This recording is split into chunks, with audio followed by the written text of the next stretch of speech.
who thinks that he's discovered a cure for cancer. And he is working at the University of Illinois in Champaign-Urbana, and he is contacted by an older scientist who is working at a kind of Sloan Kettering, a fictional Sloan Kettering called Hill Matheson. And he's contacted by this Dr. Brock, who plucks him out of obscurity and brings him to New York and gives him a lab and tries to further his research into this cure for cancer that he thinks he's found. And basically what happens in the play is that he is pushed a little too far, a little too fast, and it becomes a whole ethical dilemma of how much do you say if you're starting an experiment and you're not quite sure of the results. Is it okay to go ahead and publish those? You know, those kinds of questions that are fairly not, I wouldn't say typical, but they come up a lot in the medical profession. And so it's really about medical ethics.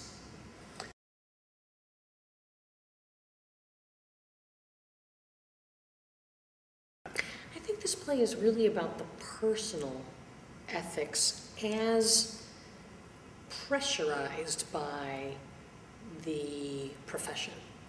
You know, so it's a question of if you are doing research and the only way that you get to do your research is to be funded, and the only way you get funding is to publish, and the only way you publish is by doing experiments that are funded. You know, you're caught in this circle, and it's very personal.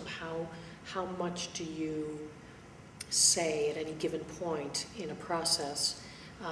You know, we've talked with people in the medical profession who say that, you know, sometimes you have to keep these things top secret as you're developing them, and there's different schools of thought. Some people, some institutions are very open as they're doing their research, and others are really closed down so that they're competitive and they're trying to beat some other scientist in some other part of the world who's doing the same kind of work.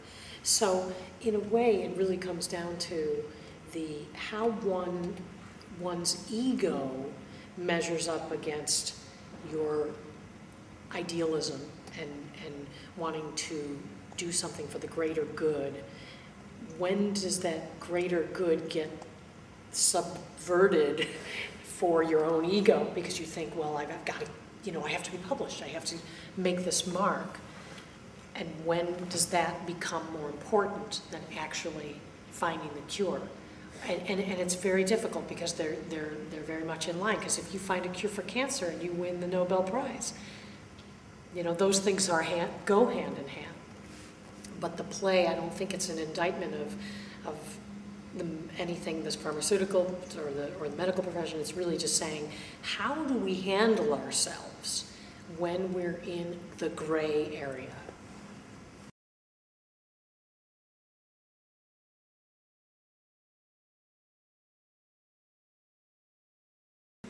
It very much informed it because we spoke to a wonderful lab technician, Joy, who helped us quite a lot, and we toured the facility and we discovered, in terms of the actual environment of the place, you know, what you would find in a lab. I mean, that was extremely important in terms of props for the play, you know, wanting to be correct in how we interpreted the world that the scientists live in, but also the feel of the environment and getting a sense of what it is that these researchers are thinking about. What are the pressures that they have on them?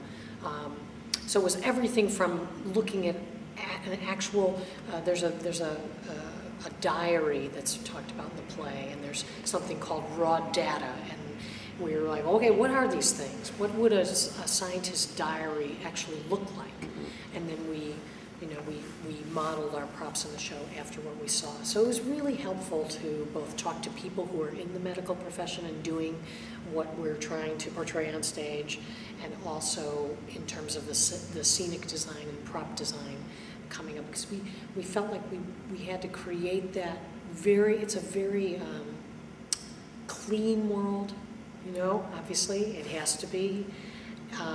And there's not a lot of stuff in it, and it's everything that's there is there for a purpose. So that was very helpful in going over there and seeing what it actually looks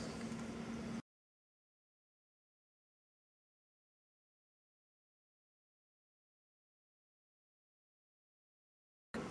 For me, the playwright is God.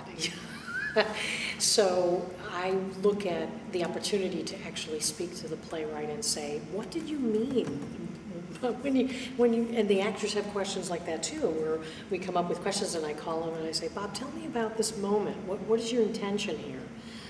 One of the things that's very strong in his text is he's very clear about where he thinks there are what he calls beats. There's a beat, or he'll say slight beat, which is a kind of a pause. And there's also overlaps in the text where someone is speaking over somebody else, and he's very specific about where he wants those to happen. Well, we have to understand why, you know, as we're working through it.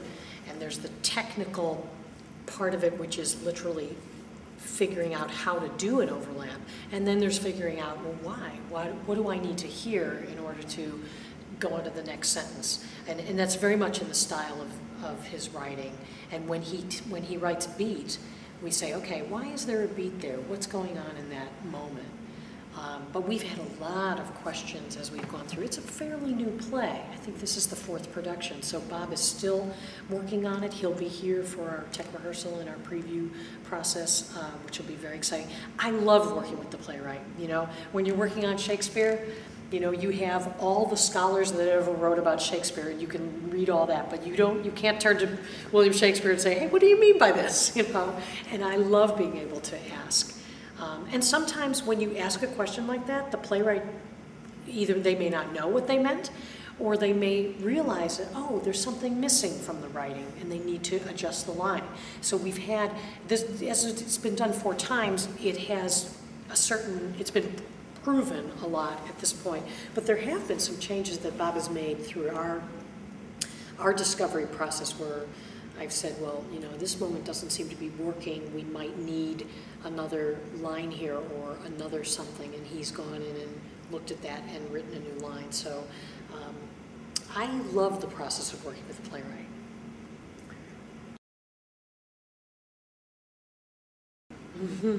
Well, I hope the lobby discussion is, well, what will happen next, because the play leaves you with a question, and then about how the 4 people in the play behaved. You know, do you agree? Do you disagree? I think there will be a lot. The play really leaves open a lot of questions about what is right and wrong.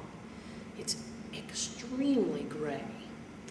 And, you know, it was interesting as we were talking, we had a woman come in and speak to us, a professor, Rebecca Dresser came in and spoke to us about medical ethics, and we were laying out some of the issues in the play and saying, well, you know, is this ethical? You know, and her response was, well, you know, it could be, it couldn't be. And I think that's what you leave the audience with is their questions, everyone looking at your own situation and saying, you know, is my ego leading me here, or am I really doing this because I'm trying to do something good in the world, you know? So I think we'll leave with questions.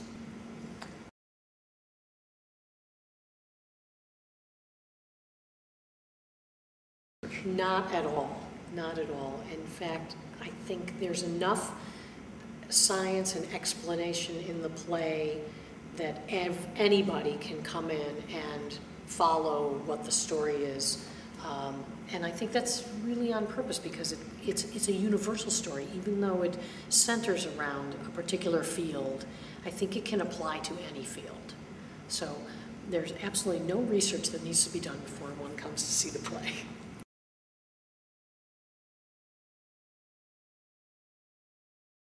I'll just say that we have a fantastic acting company, and it's been really fun for me, all people that I've never worked with before, and I'm enjoying that very much, and a wonderful design team, and I'm really enjoying working in St. Louis.